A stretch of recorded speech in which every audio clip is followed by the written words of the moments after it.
and salutations, friends. This is Mr. Venom welcoming you to the Crystal Lake gift shop. Our doors are open, and we are coming to you for episode number 3, where we are, of course, going over the Friday the 13th series episode by episode. Let me go ahead and introduce my manager, the store manager who does everything I need him to do. It is Mr. Mike Maryman. How the hell you doing, Mike? Hey, what's up? We got our Valentine's Day products out on the shelves for people to browse, so hopefully they're not cursed.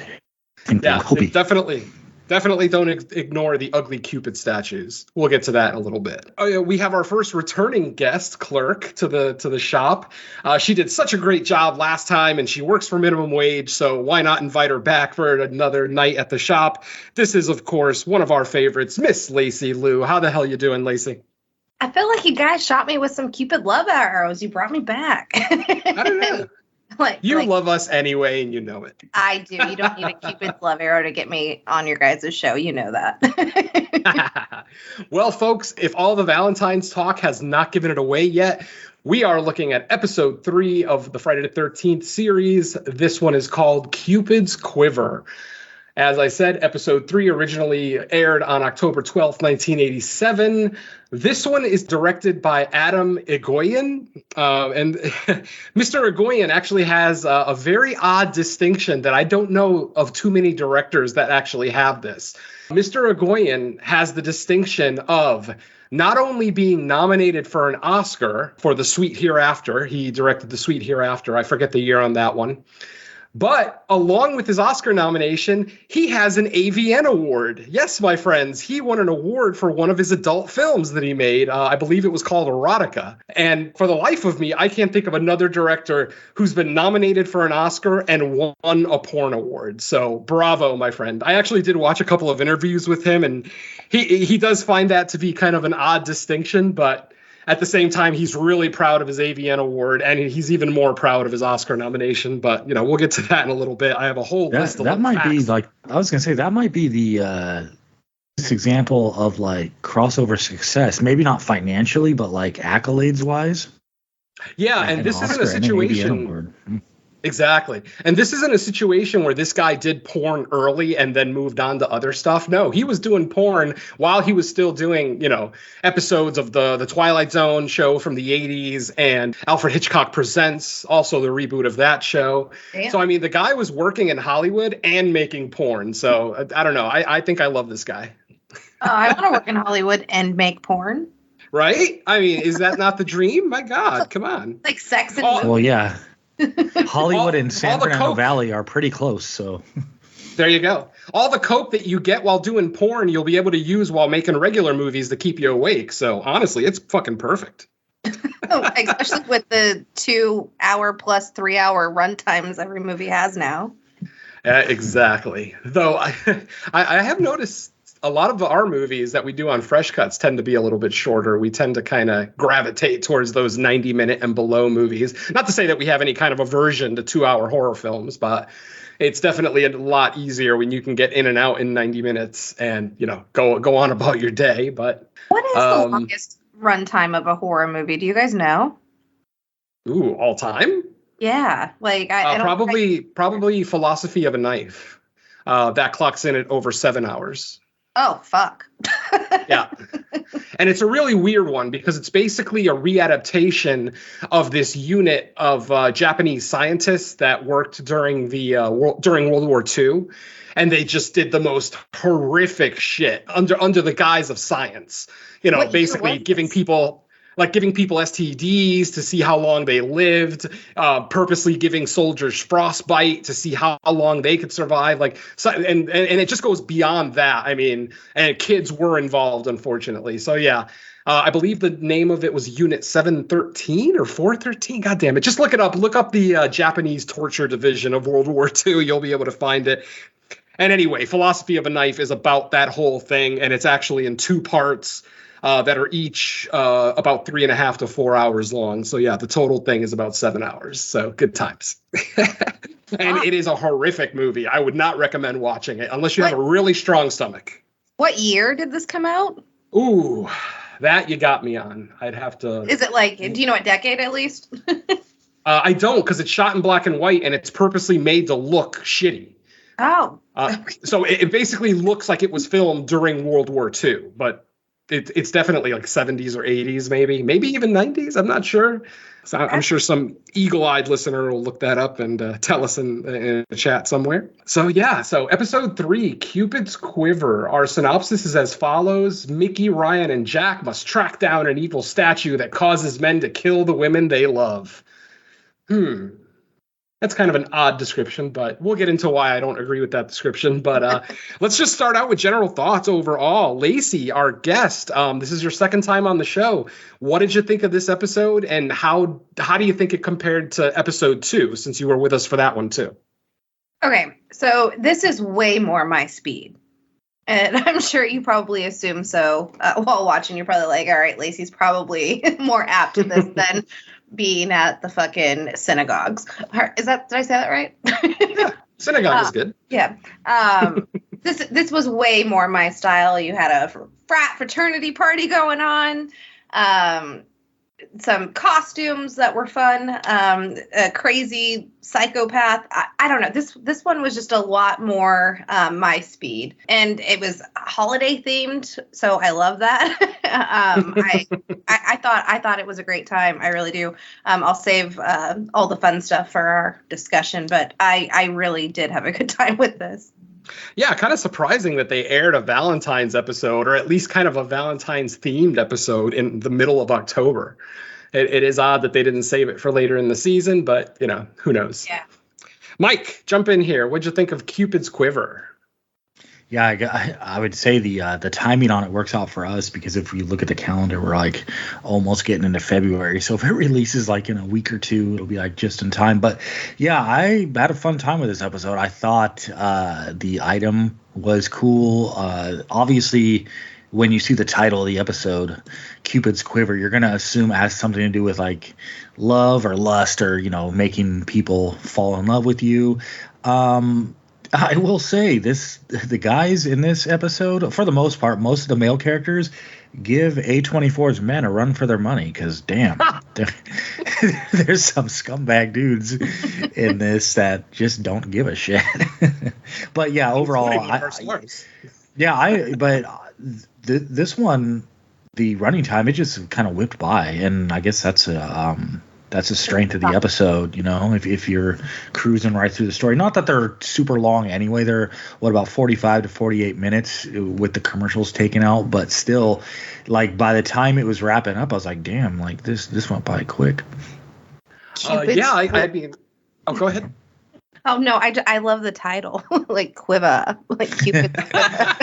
What's funny is the quiver is what archers keep their their arrows in, that kind of tube that they wear on their back. That's the quiver. So I'm a little surprised that this one is called Cupid's Quiver, because technically the statue never goes to its quiver. It always has an arrow loaded up, but we'll get into that here in a little bit. I didn't know it was like a double entendre there. Like, I just thought it was like a sexual reference, especially from the guy who did porn. So.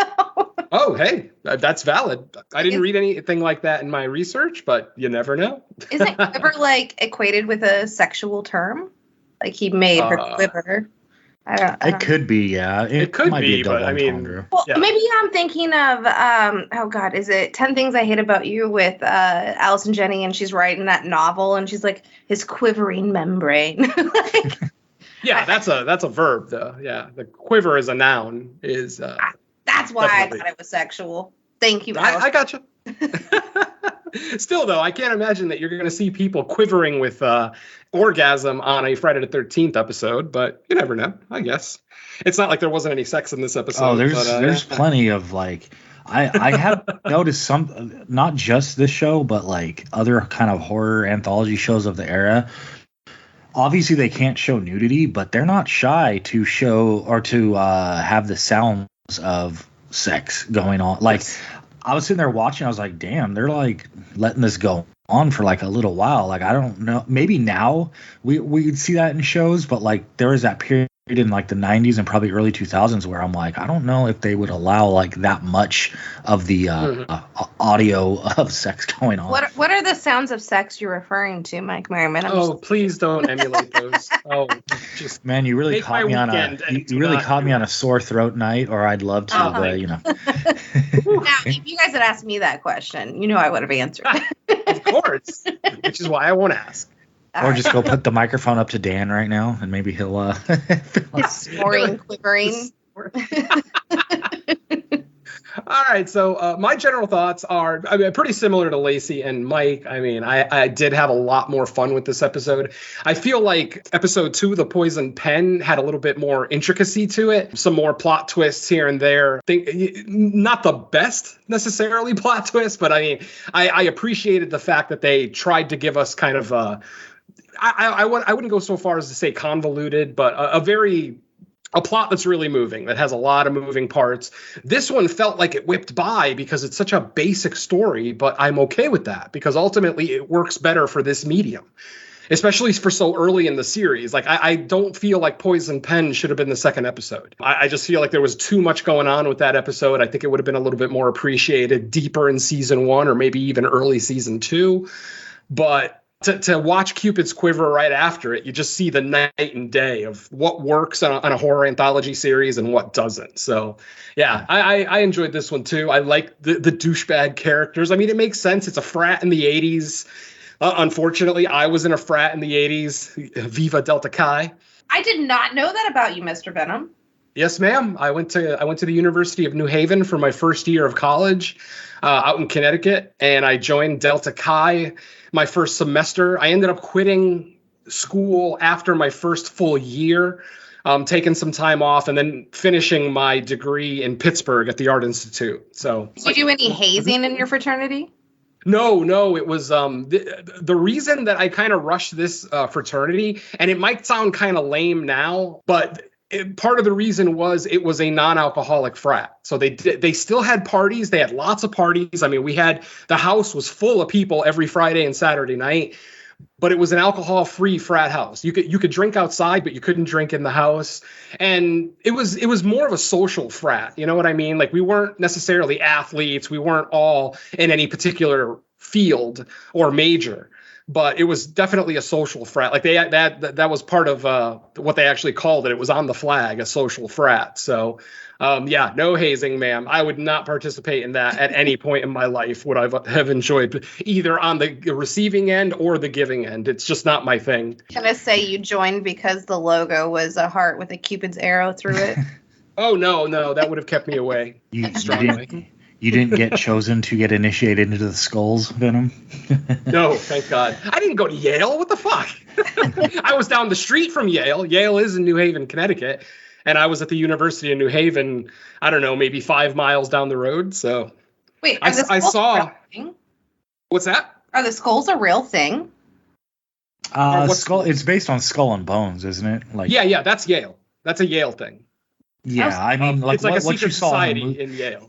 Yeah, the movie definitely probably takes liberties with like how far things went, but there's definitely like high society, well-connected type things like that. Yeah. Let's get into the episode. We've already given our general thoughts. Anything else to say before we kind of get into our kind of mini walkthrough? No, let's go for it. Yeah. All right. Our episode opens inside of a kind of a seedy bar, smoky, dark, dank bar. We see an awkward, kind of dorky man. His name is Gerald Hastings. He's hanging out at the bar, and suddenly he notices a beautiful woman at a table, and he takes interest in her. He walks up to the table, propositions her, basically asks her if she wants to dance. Unfortunately, she's already with a guy who's right there at the table. So kudos for the balls this guy has, but obviously he's got the balls because of what we're about to see. So after she turns him down, he basically has this large, like, satchel, like a package with him that he's just carrying around the city, and no one seems to be curious about it. But he pulls the cover off of it, and we get our first look at the statue. It's a very basic Cupid statue. The only major difference is that Cupid is usually cute. This particular Cupid statue is not cute because it's based on the guy who created the statue. We'll get into that in a little bit. So After she turns him down, Gerald retreats back to the bar. He unwraps his Cupid statue. He does try one more time with the woman, but again, she rejects him. This time it's out on the dance floor. And this time, from across the room, we see him set up the Cupid statue so that it's pointing at the woman. And we see like a laser arrow come out of it. Obviously, this is 80s special effects. You know, we kind of talked about some of the crappy special effects in episode 2 last time. There's a lot less of them here, so maybe it's not as jarring as, you know, an axe or a guillotine head just floating around a room, taking out the holy men. We see the laser come out, and suddenly the woman immediately changes her mind about the guy. Instantly, she's telling the guy that she's with to shut up and leave her alone. And instantly, she just leaves with the guy. They don't dance, they don't make out. Literally, they just decide to leave. Instantly, she asks, can we get a motel room somewhere? Which kind of, I don't know, it irks me a little bit about this because I feel like Cupid is supposed to be a representative of love. But this, I don't see love in this. I see lust. I see nothing but lust. Like when this Cupid statue hits someone, that woman wants to fuck the owner of the statue. I mean, yeah, she falls in love with them, I guess, in a sense, but it's really lust more than anything. Hey, that's the first stage of love, right? Honestly, I gotta agree with you there. Well, they didn't meet at a bar. Exactly. It made me think of Love Potion number 9, if you've seen that movie. Yes, with Sandra Bullock and her weird teeth. We reviewed that where movie, she's Mike. like, she's not interested, and then of course here comes the potion, and I want it all, and I want it now. Yeah. All right. So after Gerald and the mysterious woman leave the bar, they go to a seedy hotel room.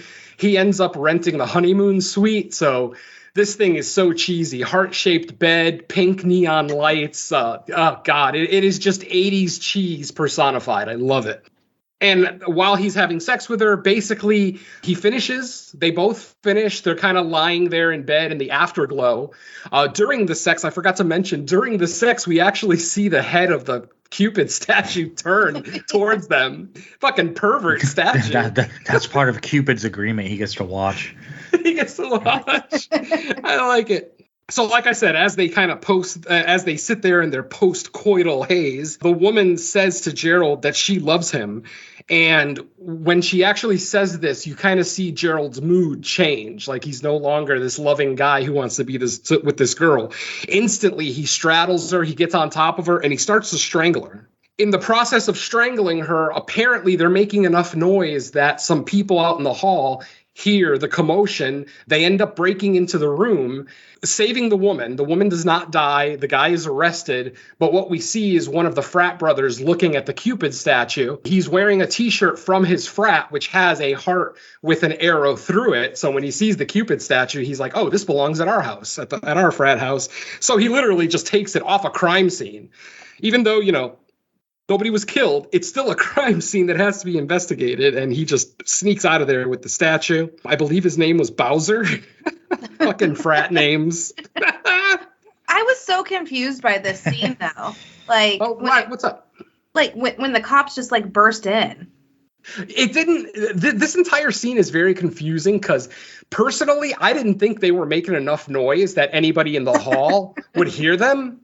And then, B, if that woman was right, she was being strangled. But the point is that if she's in love with this guy, if she's being forced to be in love with him, wouldn't she just tell the cops, oh, no, we were just having rough sex. I like my sex rough. Right. No, he wasn't trying to kill me. But we never hear from that woman again.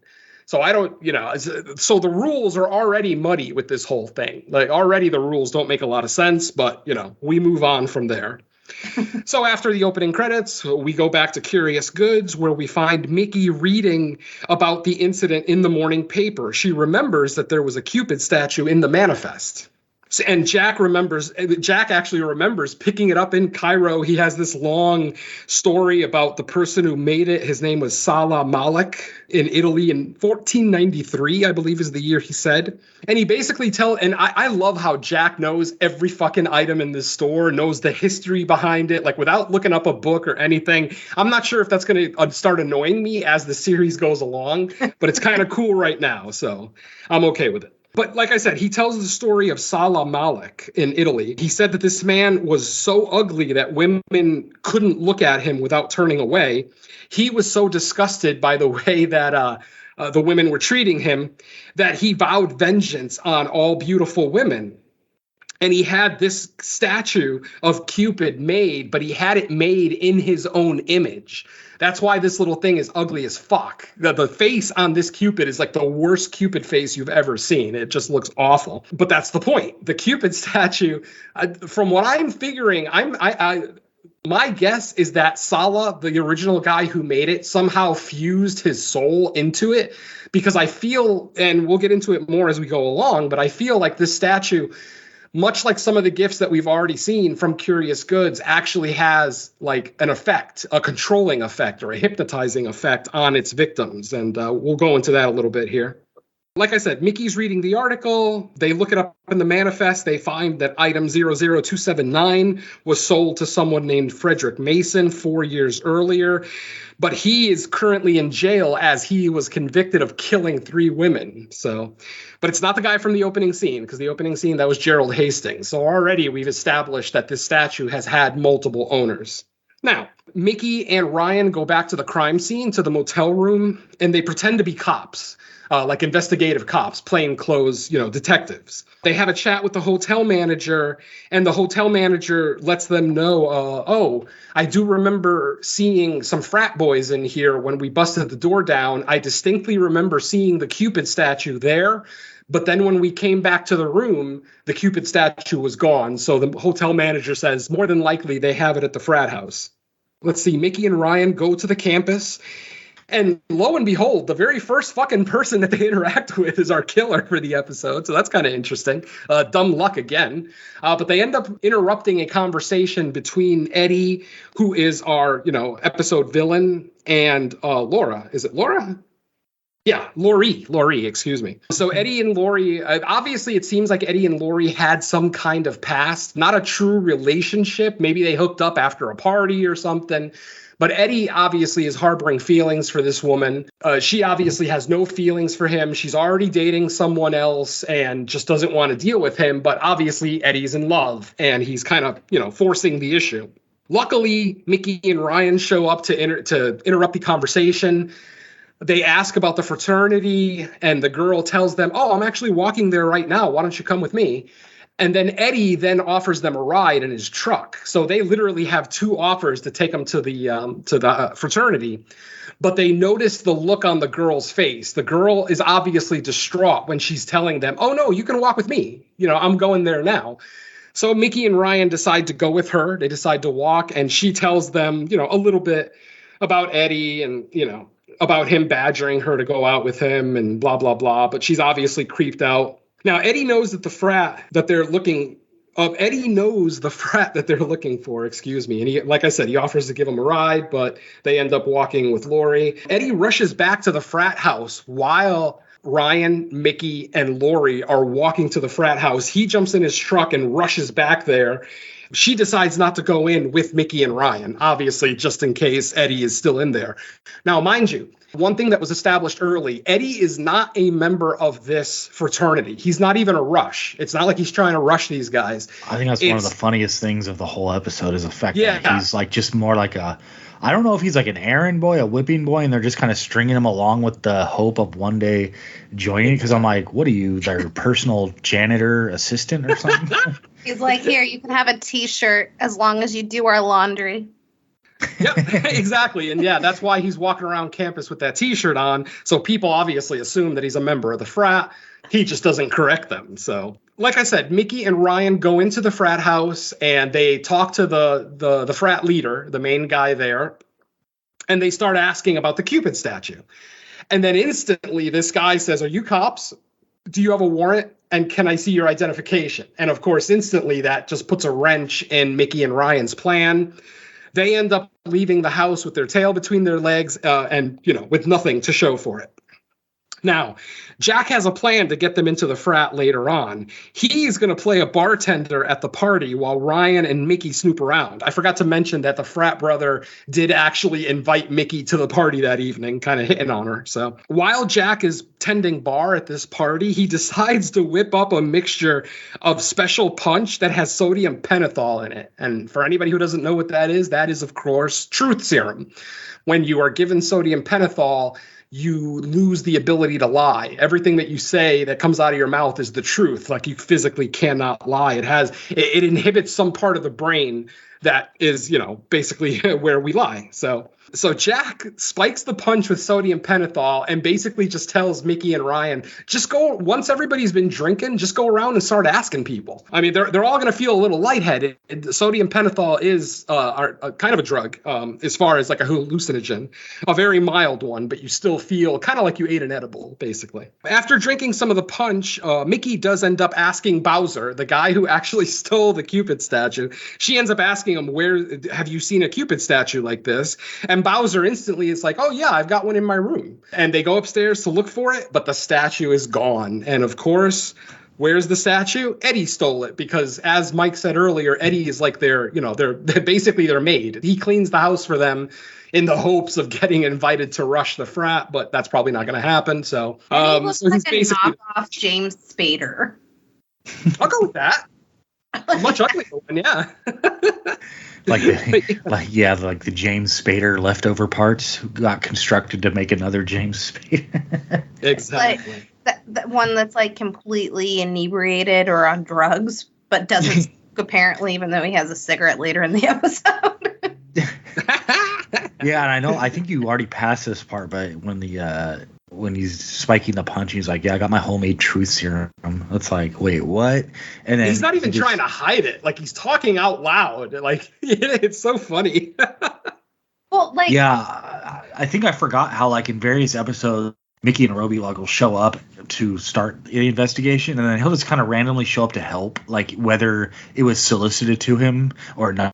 He just kind of shows up like, oh yeah, I'm here to help the investigation with my quirky ways. Did you guys feel like, our two main leads of the show, it felt like they were not as in the forefront this episode as they were the last one? There's a story behind that. Oh, which, okay. Yeah, I'll be Sorry, able to I didn't mean to jump ahead on you, Venom. Oh, no, not at all. Not at all. It's a good question. Just remember the question. Don't forget it, because I might forget it. All right, carry on. Okay. All right, so after Bowser and Mickey discover that the statue is missing, we then proceed to see Eddie, who is in the process of stalking Lori. He sees Lori, kissing with her boyfriend. He eventually tries to get into the party, even though he was not invited. And he ends up getting kicked out, of course. He is not invited to the party, so off he goes. And he decides to, go drinking at a local bar. Guess what? Same fucking bar from the opening scene that Gerald Hastings was at. So obviously we're still in the same town. He goes to the bar and he basically goes through the same thing that Gerald went through, where he finds a woman, he talks to her, she rejects him. He tries again a second time, she rejects him a second time. And honestly, I'm wondering, how did Eddie know how the statue works? Like, do you guys think the statue might have been like talking to him or something? Because I would not have guessed that that's what you have to do with it, I mean, if someone tells me that it's a magic statue that's going to make people fall in love with you, I would assume me just owning it is enough. But I don't know. It's weird. Again, the rules of this universe escape me sometimes. You mean as far as when someone takes possession of it, how they would get it to work? Yeah, like how would they know? There's no instruction manual. Well, like part of me thinks that like maybe the person taking ownership of it only kind of like half believes it anyway. Like, they might look at it as like, oh, he just bullshitted me. It's just, oh, it's a good luck charm to help get the ladies. But I don't know if they actually believe that it's literally going to shoot our little 80s style video game arrow at somebody. I'll believe that explanation for Bowser, for the first guy, for the guy who took it. But Bowser. Eddie, like when Eddie stole the statue, he stole it with intent. It's not like he's not, I mean, at least he's not set up as a kleptomaniac, so we can't go with that. He took it with a specific purpose, but it's almost like he didn't know what the purpose was. He just knew he had to take it. Well, My question, like I said. Oh, go ahead. So like Eddie. Oh, no, go ahead. Sorry, I'm getting ahead of myself. No. Like I said, my major question is still just how did he know how to use this? Is the statue, like I said, my theory is that this statue is possessed by the person who created it, by Sala. And if that's the case, maybe he's actually like telepathically speaking to all the guys that steal the statue, basically giving them instructions. Because, when we see Eddie use the thing for the first time, which we're about to see, he does it almost expertly. Which, right. I don't know, it kind of freaks me out. He points and directs it, right? That's what I mean. Like, he knows how it works, yet there's no article in the paper that said how it works. Obviously, no one's going to believe that a Cupid statue's cursed. But the dude that was at the frat with him, he did say this never used it. Makes women fall in love with you, supposedly. And right, but he didn't know how it worked, Bowser, because Bowser never got a chance to use it. Well, let's put you in that situation. Somebody said that. They're like, okay, so apparently this thing makes women fall in love with you. Like, what would be your go-to move with it? Like, wouldn't you just point it at the person? Let me tell you what my go-to move would not be. It would be carrying this ugly fucking thing into a bar. That's for goddamn sure. I was going to say... You know what I'm saying, though. Like, this dude is obviously, like, he's delusional. Like, we can see that when he's talking to his main love interest, right? Mm-hmm. Yep. And so clearly, like, he has psychotic tendencies already. So, I don't know. I think with somebody with that type of mindset, they're like, I'm going to point this Cupid's arrow statue at you and you're going to fall in love with me. Like, I can see, like, it's an easy thing for me. I don't know. I don't see it. I don't see it remotely. Okay. I'm serious. Like, what makes you take the statue to the fucking bar and then point it at the woman? Like I said, it's a little bit of suspension of disbelief. I'll allow it because it's just a silly horror anthology series, but it's still a question that I have. And like I said, if you tell me that the statue is possessed by the creator and he's like using ESP to tell these guys what needs to be done, I can accept that. I can totally accept that. But the fact that these guys just know how the statue works, I'm going to call a little bullshit on that. That's all. Well, what would you do if you had the statue, though? Like, that's my question here. Like I said earlier, if I had the statue, I would assume that just owning it would be enough, that, I would be more desirable to women or whatever. Oh, okay. So you don't think you should have to carry it along with you? No, that thing was like a 30-pound brass statue. Who the fuck thinks of carrying that around? That doesn't make sense. I feel like it's kind of like one of those like good luck charm kind of things. So I can see it from that angle. I don't know. But my good luck charms are pocket size. Yeah, they're not 30 pounds. That's what he said. That's the one thing I was thinking by the end of the episode. I was like, it would kind of seem weird to just like walk into places with something that size, but I like overlooked it because the episode, like I had a lot of fun with it. So, but I was just thinking, like, in real life, if you apply something to that size, I was like, man, like it'd be kind of awkward just walking into a bar with that big whole thing. I don't know. Exactly, it doesn't make sense. It kind of reminded me a little bit of like Leprechaun. Sure. And like I'm obviously there's like more research done in those films with like there's so much lore to the Leprechaun, and each film is different. But I think I'm thinking of probably part 3 when they're in Vegas and he has to have like the medallion and you have to like know to throw it over him to turn him to stone kind of thing. It was reminiscent of that for me. Like, I know it's completely different, but holidays. No, that's valid. Absolutely. There have been lots of movies. I mean, we could each name a bunch of movies that do this, where an antagonist in the film instantly knows how to use a cursed or supernatural item. Yeah, there should have been like an encryption or something, or an inscription. I just think that he should have. They could have done it in literally like a 5-second scene where Eddie literally starts looking around like he hears a voice, and then he just kind of relaxes and says, "Okay." Almost like he's speaking to someone. Literally, that's a 5-second scene that would give me a little explanation as to how he's figuring this shit out. Like I said, it's a minor gripe ultimately, but it's still a gripe nonetheless. Valid. Okay. All right. So after Eddie leaves with his new girl that he just entranced in the bar, they decide to go up to a place called Mason's Creek. It's kind of, a makeout point, if you will, a secluded area in the woods where people, can kind of go and make out and do other things.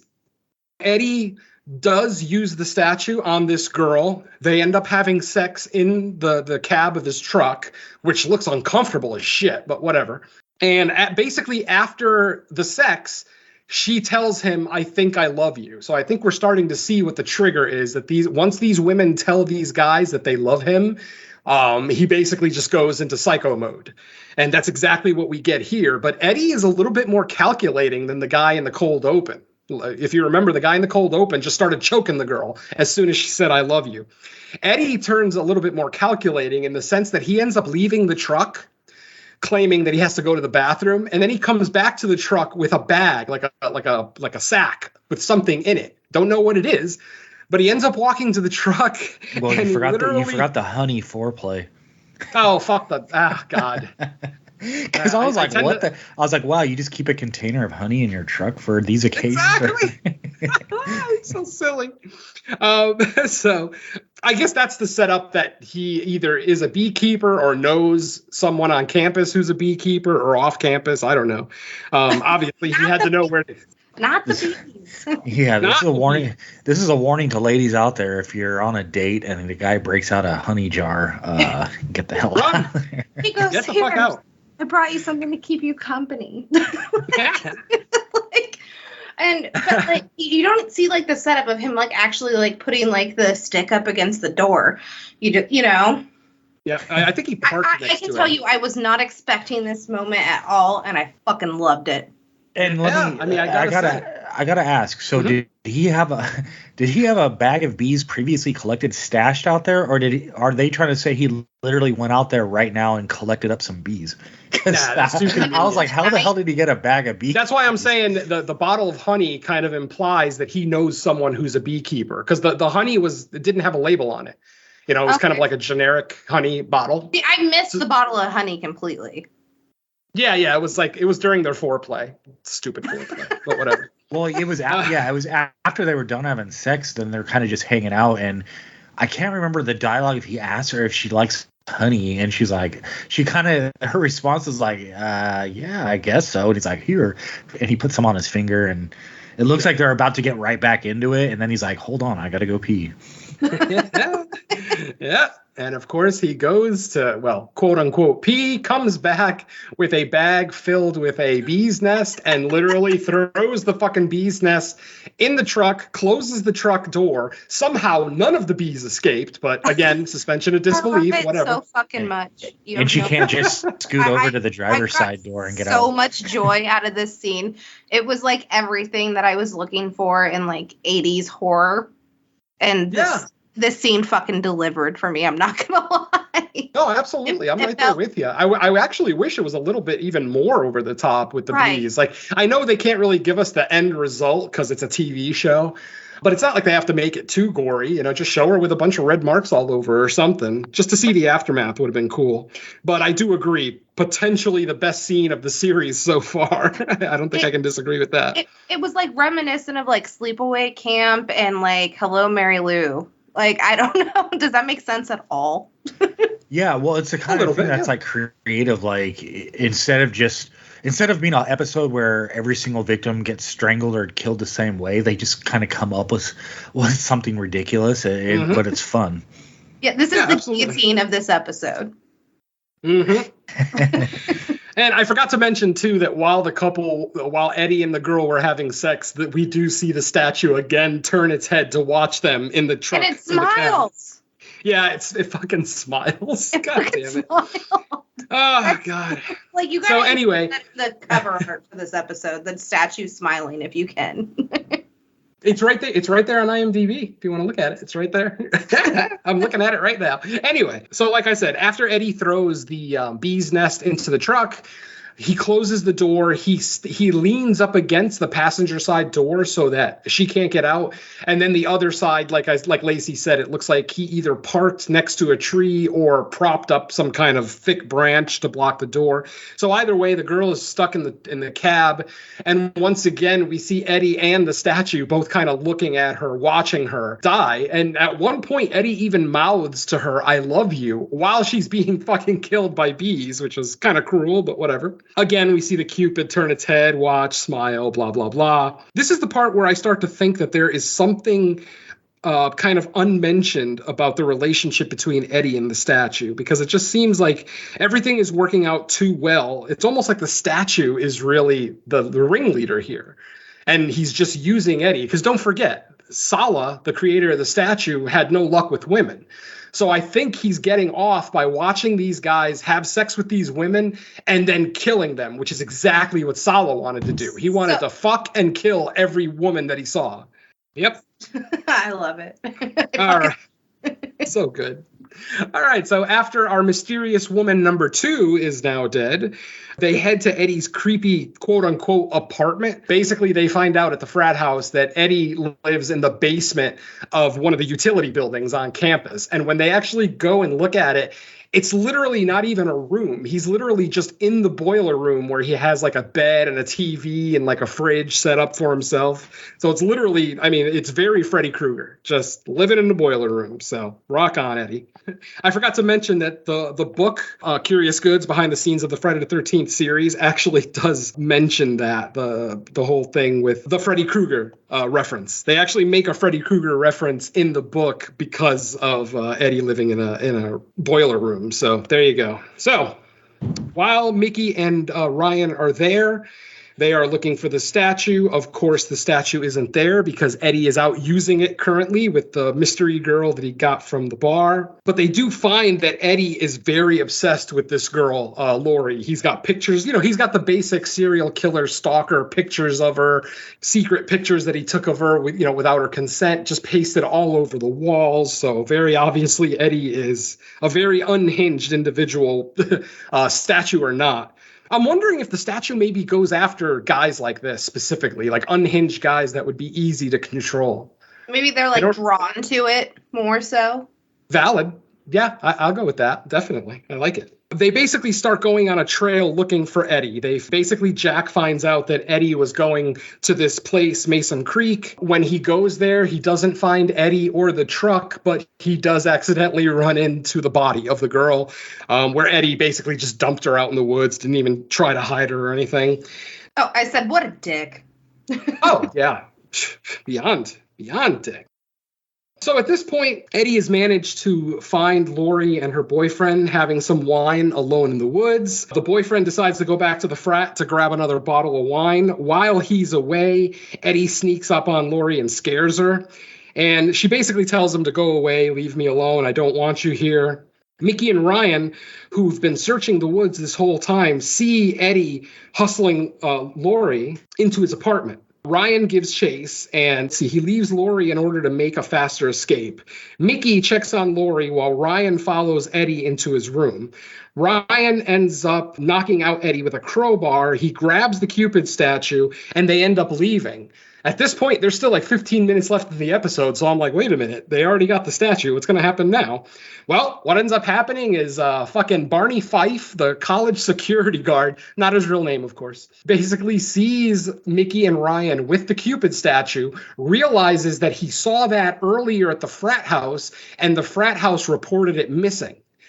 He remembers the exact description of the Cupid. It fits the statue exactly. So this police officer basically confiscates the statue, tells them he's going to take it to the police station and do some research. If he finds that Mickey and Mallory, did I say Mickey and Mallory? Mickey and Ryan. You did.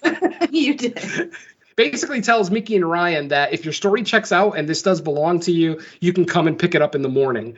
Unfortunately, Eddie ends up running into the police officer that took the statue. Now, this police officer, or campus security, I should say, I shouldn't even call him a cop, campus security, he is of the belief that Eddie is a member of that frat. Because like I said, Eddie wears that T-shirt in almost every scene in this film. He's wearing that stupid T-shirt. The security guard assumes that he's a member of the frat, so he actually gives him the statue back. Of course.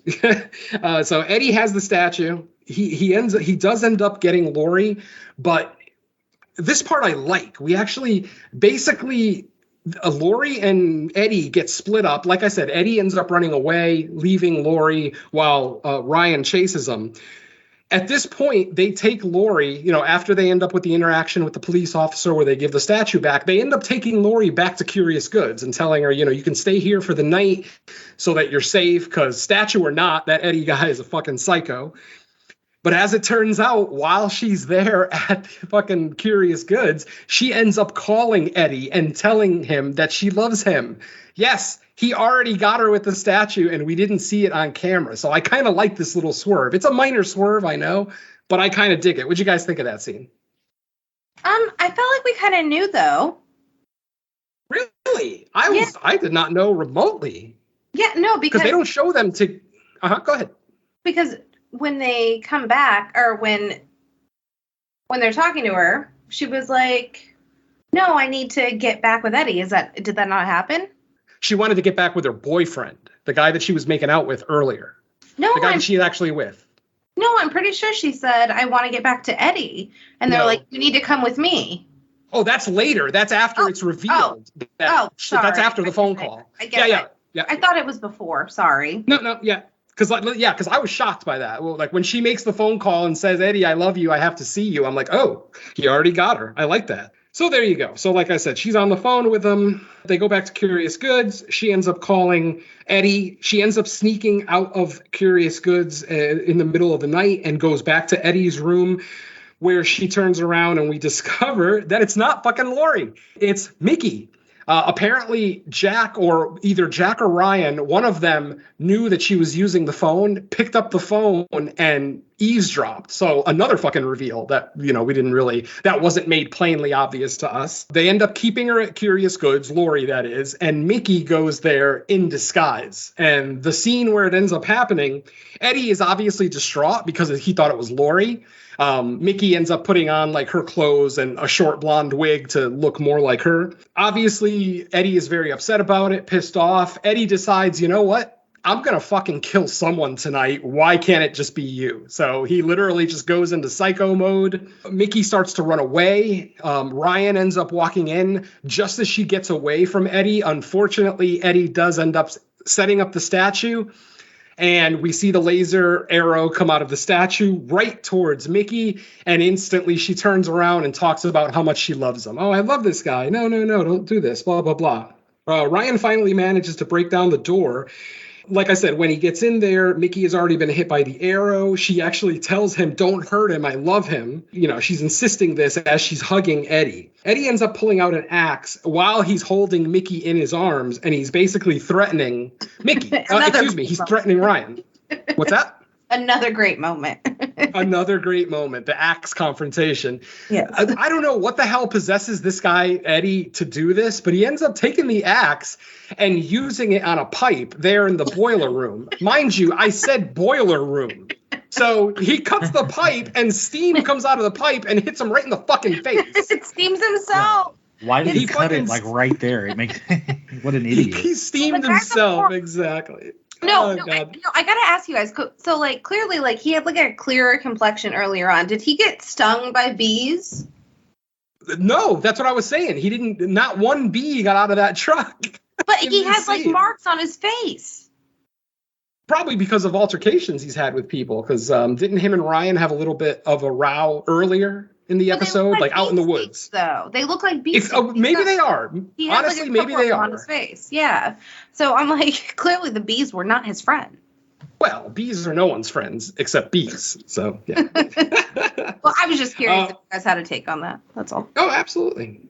So like I said, after he busts that pipe open and steam ends up shooting at his own face, after checking that Mickey is still breathing and fine, Ryan chases Eddie through the rafters of this boiler room, which this fucking boiler room is gigantic to have all these rafters up there. Ryan chases Eddie through the rafters, and then this is where I'm going to say the episode fails me. We get this great episode with a pretty cool story and a somewhat compelling villain, and then he just dies from falling. Like, that's not exciting at all to me. Onto a table. Granted, onto a table. Like, the other thing is the fall. Yeah, the other thing is the fall doesn't look... He fell like maybe 12 to 15 feet. I mean, you're not going to die from that. The fall to my knowledge. The poison pen was so much better.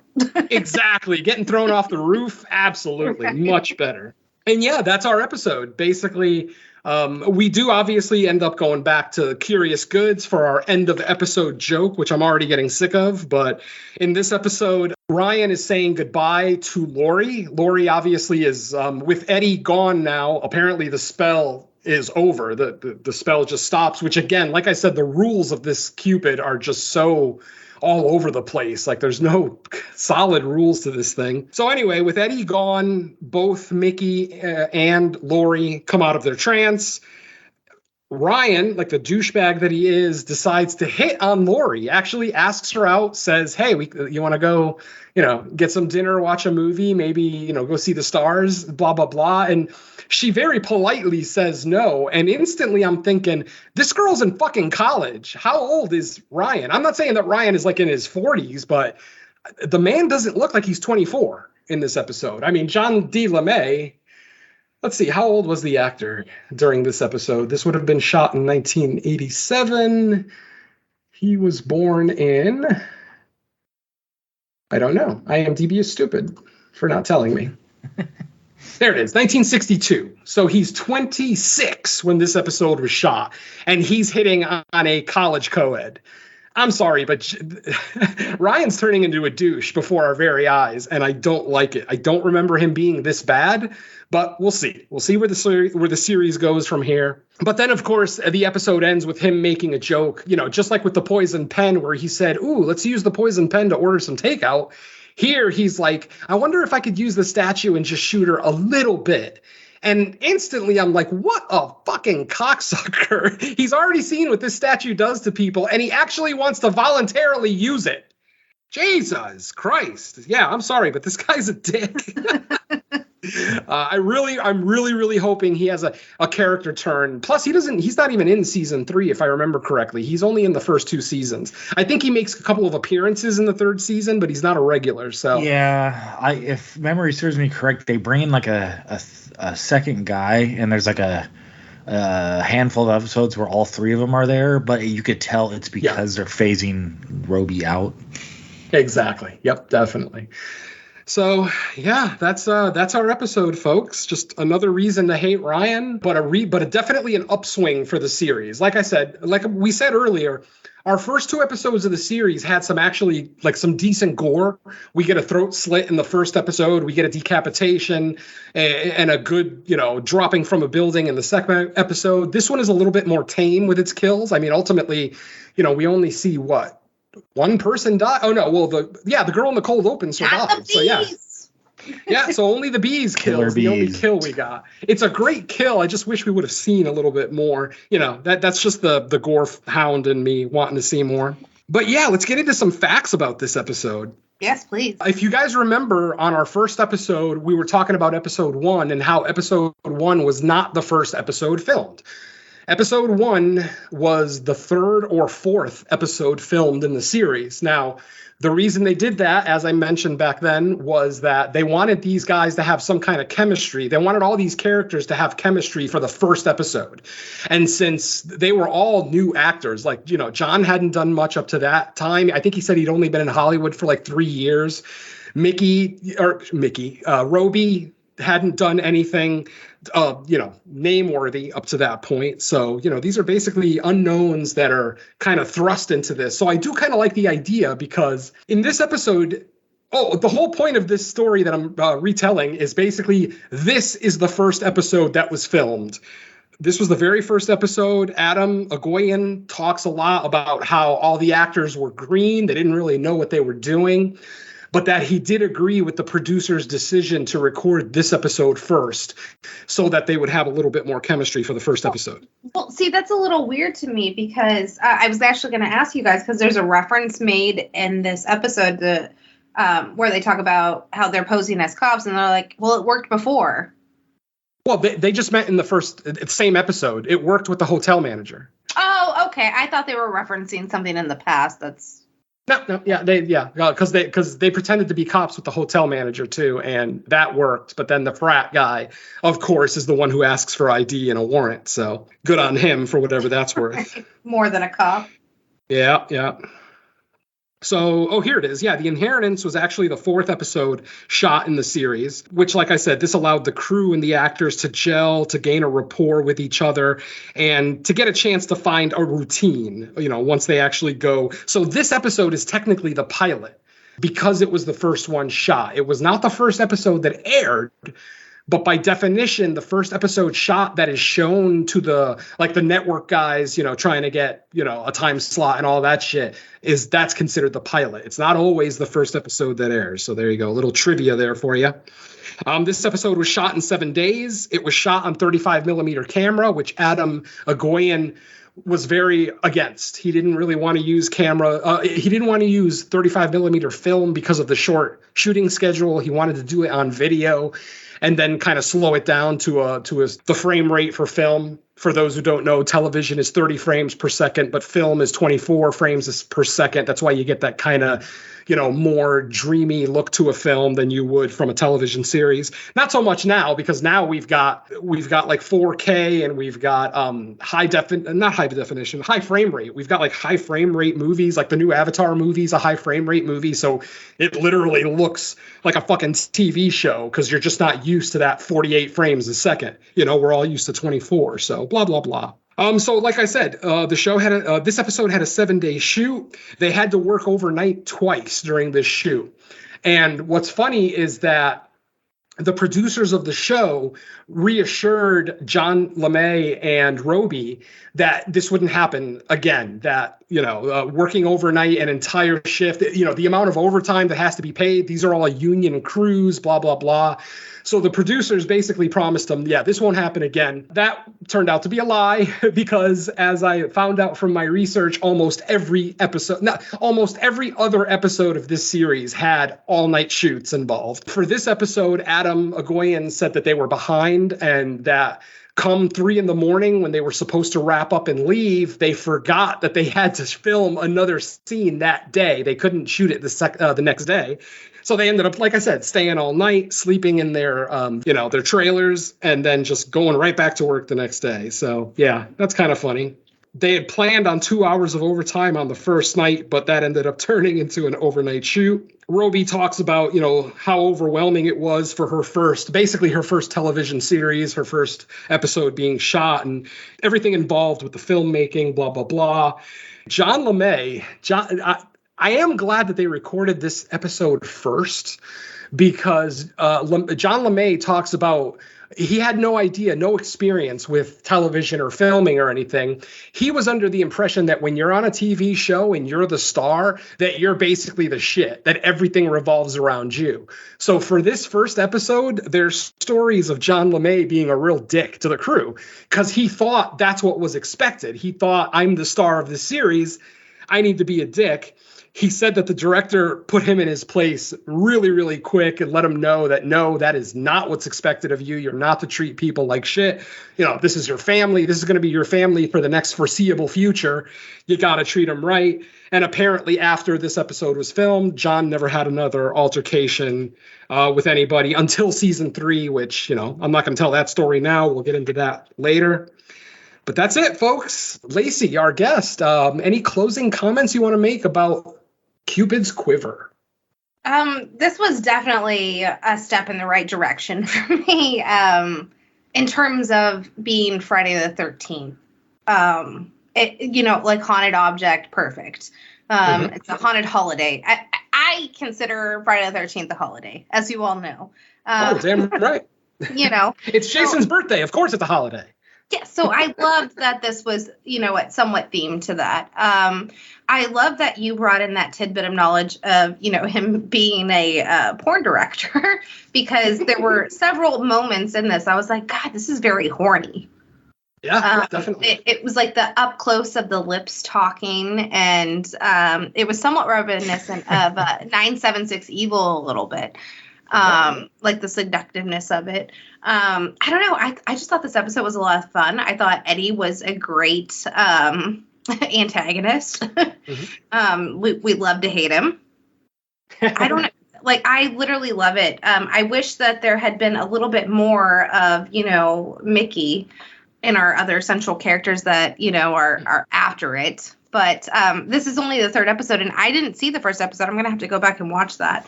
I thought this felt so 80s. It felt so right. It felt like this is the perfect type of, like, for this theme that they're going for, like haunted objects. You know, I got the pin in this one. I got a haunted Cupid statue in this one. I don't know what's coming next, and I'm just very curious, and I'm excited to come back and guess whenever you guys have me. Nice. Mike, closing comments on Cupid's Quiver? Yeah, I echo a lot of what Lacy said. I think this is kind of a best case scenario episode where the item in question, it's pretty easy to follow. It's not overly complicated because, you know, it is not even an hour really. It's 45, 48 minutes of television. So there's not often time to make, you know, these big layered, overly complicated system around the object. This one was fairly simple. It's a Cupid statue, and it makes someone fall in love with the person. I love the fact that after that they are compelled to kill them, because since the items are cursed, it's like you have to add that little element in there. I agree. It's the deaths were a little less graphic, but I mean the bees has to make you laugh, right? Just the fact that they thought that randomly up for this episode, add in the honey to set it up, and it's just even more ridiculous but fun. And yeah, I mean, our main antagonist is kind of an idiot, but I guess, I mean, if you're using a Cupid statue to lure women, and you're an idiot to begin with, so. Well, to be fair, Mike, they do say there is a line in this episode, and he goes, "It's Cupid, stupid." That's right. My unintentional callback. But yeah, good episode. I'm hoping more like this. I remember from like just vague memories, there's a good number of episodes that revolve around like trying to make the person like fall in love or lust or whatever. So I'm looking forward to like the other ones to see how they compare, because this set a good precedent for this style. Yeah, it was kind of reminiscent of that episode of, obviously it came much later, but Tales from the Crypt with Andrew McCarthy. Mm-hmm. Yeah, that's right. Oh, the Mummy, right? No, that one's with Anthony Michael Hall. That's Anthony Michael Hall. The one with Andrew McCarthy is, I can't exactly remember like the setup, but women are like he's a dork, and like, which is weird because Andrew McCarthy was kind of basically a sex symbol, right? Yep, and wasn't he part of the Brat Pack? Was he officially in the Brat Pack? Yes, he I believe is. so, yeah. His book is called Brat Pack, I believe. Well, then I hope he's in it. Yeah. He is in the Tales from the Crypt episode, where I believe he's nerdy, and I can't remember what it is. I think it's a potion, kind of like Love Potion number 9, that makes women fall in love with them. And it's like in an apartment complex, if I'm not mistaken. Well, didn't you just watch it, Mike? You would know better than I did. It's been years for me. Yeah, I mean, you're close enough. Thanks. I get the connection for sure. Okay, cool. You're good, Lacy. Okay. All right, folks, this is your 10-minute warning. The shop will be closing in 10 minutes. Please bring your final purchases to the front. And while we do that, I would like to both thank Miss Lacy Lou for joining us and give her an opportunity to talk about where else you can hear her. Go ahead, Lacy. Oh, God. It's actually really simple. Under the Cut to the Chase feed, we are available wherever podcasts pretty much are. Under that, it's a slew of shows. Not only is the main show Cut to the Chase, which our top 10 best and worst of 2022 will be releasing soon. We did just release an episode on the first horror film of 23, which is Megan, or M3 again. I don't know. Fucking stupid, but but we recorded all but our last 3 of so we still have to finish the episode. Sorry, we work 40-hour jobs, and it takes some time for us because Dan works at 4 a.m. But we do also have other shows on the network, or at least I do. I have Skip to the Lou, which there's some really fun interviews coming out. Dave Sheridan, who played Officer Doofy in the Scary Movie movies. He's a great time. He's amazing, very insightful, very funny, very charming. So that's a really fun episode that will be coming out. Also, The Last 20, we just recorded on an unknown hit, in my opinion, 2020's Separation.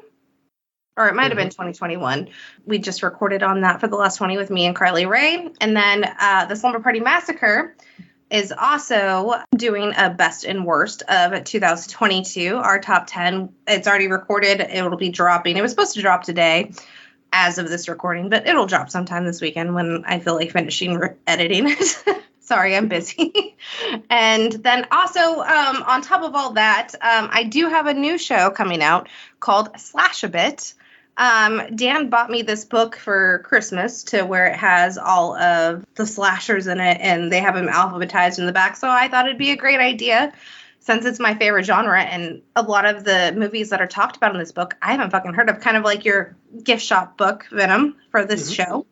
I thought it would be a great idea for me to just kind of visit and see if I can appreciate the genre even more. So I believe I haven't recorded the first episode yet just because I'm trying to get all these other shows out. But the first episode, I do know the first film will be absurd. Ooh. So I'm very excited to embark on this journey. And this is going to be like a multi-guest type of show. So if anybody wants to guest, please hit me up. And I want to thank you guys for having me on again. I enjoyed this. You can both hear Mr. Venom and Mike Maryman on our special Friday the 13th episode that we did last week on the final chapter. We did a commentary on it, and it's a party atmosphere. We are not breaking down the film by any means. It's just a fun time, and that's what we like to do on Friday the 13th is get with our friends and just do a commentary on one of the films and provide some insight and some laughs. So. Nice. We'll see you in October for part 5. Yes. I wanted to do part 5. I love part 5. I always have. I've warmed up to part 5 over the last 10 years or so. I saw that in the theater, like every other Friday the 13th movie opening night, and I walked out of the theater incredibly pissed off. I was just very upset. You know, the movie isn't marketed as a copycat. It was always marketed as Jason is back, blah, blah, blah. Obviously, I was young at the time. I think I was like, 14 or 15. So obviously, I look back now and I watch the trailer for part 5 and it's like, well, duh, the chevrons are blue. It should be obvious that this isn't Jason. But it wasn't obvious to 14-year-old Mr. Venom back in 1984 or 5, whenever the movie came out. So, yeah, I walked out incredibly pissed off at that movie. I have definitely warmed up to it. I actually like it a lot now. I just had to get by my initial, ire about it for not being a Jason movie. That brings up a big question for me because obviously, I am a huge Scream fan and we just got the Scream 6 trailer, right? So I am curious. I'm not going to talk about the trailer because I don't want to get into it, but I am curious. What is the most pissed off as franchise fans, like of whatever franchise that you guys choose to answer for this? What is the most pissed off entry walking out of a theater for you guys? I mean, if you're talking franchise specific, it would be Friday the 13th part 5. If you're just talking any standalone movie, I have one that pissed me off 10 times more than fucking. Yeah? What is it? Maximum fucking Overdrive. Really? I hate that movie with the fiery passion of 1,000 hells. Fuck that movie. The reason that I hate that movie is because I fell for the marketing. If you guys remember the trailer with Stephen King talking about, I've watched all these directors make my movies, and it's about time the man who wrote them, blah blah, exactly. And then he ends the trailer with, "I'm gonna scare the hell out of you." I walked out of that theater. I literally wanted to start a fire. I wanted to stab people in the face. I was so fucking mad that he marketed this fucking comedy, and that's exactly what Maximum Overdrive is, a fucking comedy. He marketed that as a horror movie. Anybody who's pissed off at stuff like It Comes at Night for its mismarketing, you should fucking hate Maximum Overdrive as well. Now, granted, most people weren't around in 1987 that podcast now. I'm an old fart, so I was born in 87. Shut up. Did you want to kick a soda machine? I wasn't even born when they filmed or released this episode that we just covered. I was about to come out the next month. You were still baking. Baking in the oven. Nice. I came early. Nice. All right, Mike, you want to tell us about any shows that you got coming out or that are already out. Where can the people hear you? Well, currently it's pretty much fresh cuts. I forgot Venom. It's funny. I forgot to say it on our top 10 show, but I counted up how many episodes, and we actually did 51 last year. So we must have only skipped 1 week the whole year. That's crazy. That's amazing, you guys. Nice. Yeah, I think every other year we've got close to that, but yeah, man, 51. So fresh cuts. The top 10 show is the latest episode out. The week before that was Megan, which was officially our first 2023 movie, and pretty much episodes come out on a weekly basis. Working on scheduling the main show, and I was about to say Crystal Lake Gift Shop, but we're actually recording it right now. It's just been a while since we recorded it, so I think that's it. Lacey already plugged the commentary I did with her and Venom and Neil and who else? Dawn. Yeah, I think that's good for now. Always nice. Working on ideas for stuff, but that's it. To answer Lacey's question really quick, are we counting remakes too, like as part of the franchise, or does it have to be it has to be a part of the original saga? Oh, can't go with Nightmare, Mike. All right. Oh, while he thinks of that, can I did notice I took notes on this episode. There was just one thing that I left out. May I? Mm-hmm. Please. It was at the end of the episode when I think it's Ryan who was like, Mickey was wearing the wig or whatever, and she got struck by the arrow and falls in love with Eddie. And after Eddie falls off the table and dies, or falls off the balcony onto the table, dies, she goes, she that releases her from the spell somehow because the person that captured her with the arrow, I guess. She goes, "What happened?" And he goes, "It's a long story." And I'm literally thinking that took like 3 minutes. All he did was take he shot you with the arrow, took an axe, sprayed himself in the face, ran upstairs, fell off a fucking table, and now here we are. Yep. Like, would not have been a long story. You're right. This entire episode doesn't constitute a long story. But that's what I'm saying. Like, it was terribly written at that point, in my opinion, but still a good time. Yeah, it goes with the character though, because Ryan is he's turning into kind of a misogynistic douchebag. So it kind of makes sense that when a woman asks him a question, he's just like, too long a story. Right? Like, I'm not gonna tell you. Yeah, fuck it. You don't need to know. All right, folks. So as far as I'm concerned, the only other show I need to speak about is No More Room in Hell presents Creature Comforts. Episode 14 is still our latest episode where we looked at Troll, the movie that dropped in December on Netflix from Finland. Check that episode out. Our next episode, episode 15, we're going to be looking at a film from the 50s called The Monster That Challenged the World. This is going to be a first-time watch for me. I have no idea what this movie is like. I've heard some good things, but even my co-hosts haven't seen it. So this is going to be an experience for us. But like I said, that'll be episode 15. That'll probably be out late January, early February.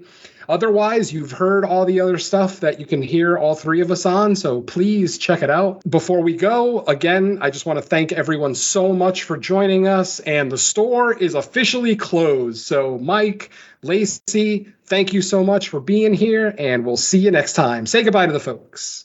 Bye. Peace. Don't take any Cupid statues from frat houses. You're just asking for shit. And don't just wear a t-shirt of the band that you like. Later on.